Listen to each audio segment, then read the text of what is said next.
Perkenalkan, nama saya Okta Luciana Manalu. Saya akan menjelaskan tentang materi yaitu kurikulum subjek akademik. Nah, kurikulum ini adalah kurikulum yang mementingkan isi pendidikan, di mana orang yang berhasil belajar berarti dia menguasai sebagian atau seluruh isi pendidikan yang diberikan atau yang disiapkan oleh guru.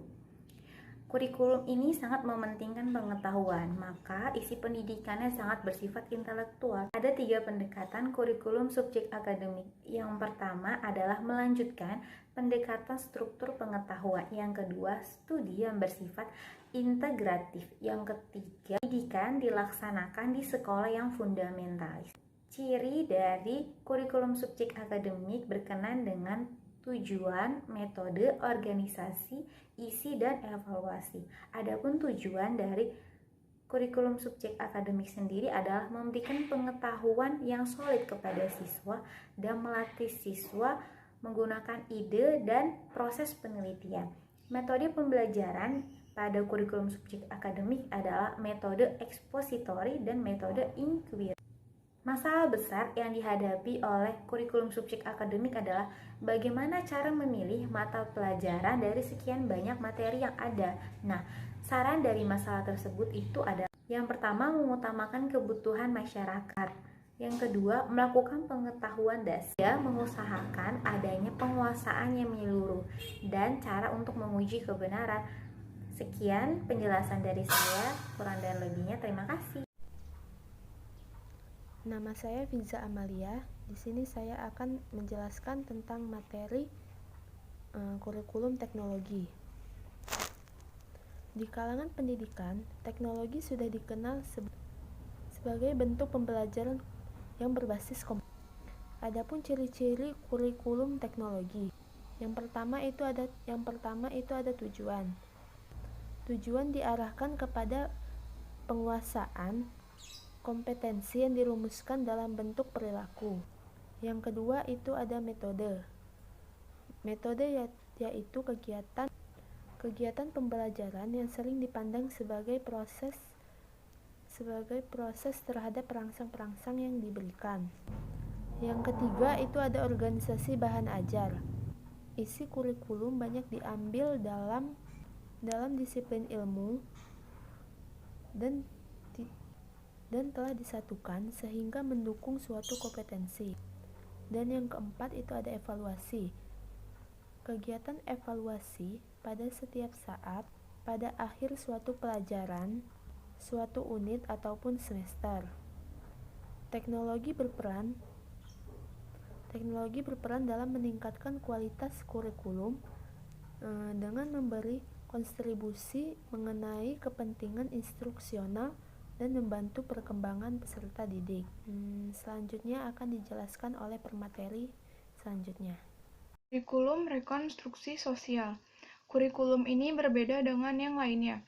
Kurikulum ini lebih memusatkan perhatiannya pada problema-problema yang dihadapinya dalam masyarakat. Kurikulum ini bersumber pada aliran pendidikan interaksional.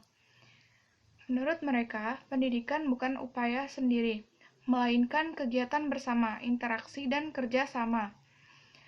Melalui interaksi ini, siswa berusaha memecahkan problema-problema dalam masyarakat. Ciri desain rekonstruksi sosial terbagi menjadi 3. Yang pertama ada asumsi, kedua masalah-masalah sosial yang mendesak, ketiga pola-pola organisasi. Kegiatan yang dilakukan kurikulum ini yaitu yang pertama, survei kritis terhadap suatu masyarakat. Studi yang memiliki hubungan antara ekonomi lokal dengan ekonomi nasional atau internasional. Ketiga, studi pengaruh sejarah dan kecenderungan situasi ekonomi lokal. Saya Madi Subakta dari PGSD 2B. Dari kelompok 3, saya akan menjelaskan materi tentang kurikulum humanistik. Kurikulum humanistik dikembangkan oleh para ahli pendidikan humanistik. Kurikulum ini didasarkan konsep aliran pendidikan pribadi, yaitu John Dewey dan John Ricochet. Aliran ini lebih memberikan tempat utama kepada siswa. Mereka bertolak bahwa asumsi anak adalah yang pertama dalam utama pendidikan. Peran guru yang diharapkan pada kurikulum humanistik yaitu 1. Mendengarkan guru realita peserta didik secara komprehensif. 2. Menghormati peserta didik secara individu. 3. Tampil ilmiah, otentik, tidak dibuat-buat. Kurikulum humanistik memiliki beberapa karakteristik dengan tujuan, metode, organisasi, isi, dan evaluasi. Menurut para humanis, kurikulum berfungsi menyediakan pengalaman atau pengetahuan berharga untuk membantu memperlancar perkembangan pribadi murid. Kelemahan kurikulum humanistik adalah keterlibatan emosional tidak selamanya berdampak positif bagi perkembangan individu peserta didik. 2. Meskipun kurikulum ini sangat menekankan individu peserta didik, pada kenyataannya di setiap program terdapat keragaman peserta didik. 3. Kurikulum ini kurang memperhatikan kebutuhan masyarakat secara keseluruhan. 4. Dalam kurikulum ini, prinsip-prinsip psikologis yang ada kurang terhubungkan. Assalamualaikum warahmatullahi wabarakatuh. Saya Nadia Rizka dari PGSD 2B. Saya akan mempresentasikan tentang ciri-ciri kurikulum satuan pendidikan atau KTSP. Menurut Peraturan Pemerintah Nomor 19 Tahun 2005 tentang Standar Nasional Pendidikan pada pasal 1, bab 1 dan ayat 15, KTSP adalah kurikulum operasional yang dilaksanakan dan disusun di masing-masing satuan pendidikan. Saya akan menjelaskan tentang tujuan KTSP atau tujuan tingkat satuan pendidikan. Yang pertama adalah meningkatkan mutu pendidikan melalui kemandirian dan inisiatif. Yang kedua yaitu meningkatkan kepedulian warga, sekolah, dan masyarakat dalam pengembangan kurikulum.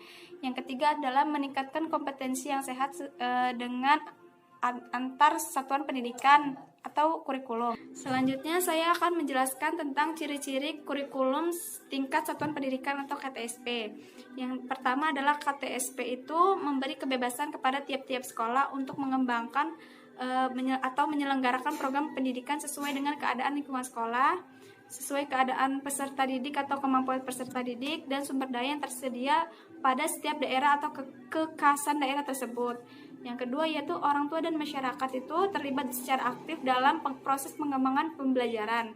Yang ketiga, guru harus mandiri dan kreatif. Yang keempat, guru diberi kebebasan untuk melakukan berbagai metode dalam pembelajaran. Sekian materi yang telah saya sampaikan, selanjutnya akan dibahas oleh rekan saya atau dilanjutkan oleh rekan saya. Terima kasih. Assalamualaikum warahmatullahi wabarakatuh. Perkenalkan, nama saya Nuri Anggria Safrudin dari PGSD 2B.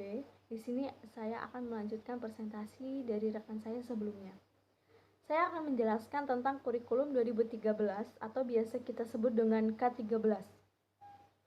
Kurikulum 2013 atau K13 di sini disiapkan untuk mencetak generasi yang lebih siap menghadapi masa depan.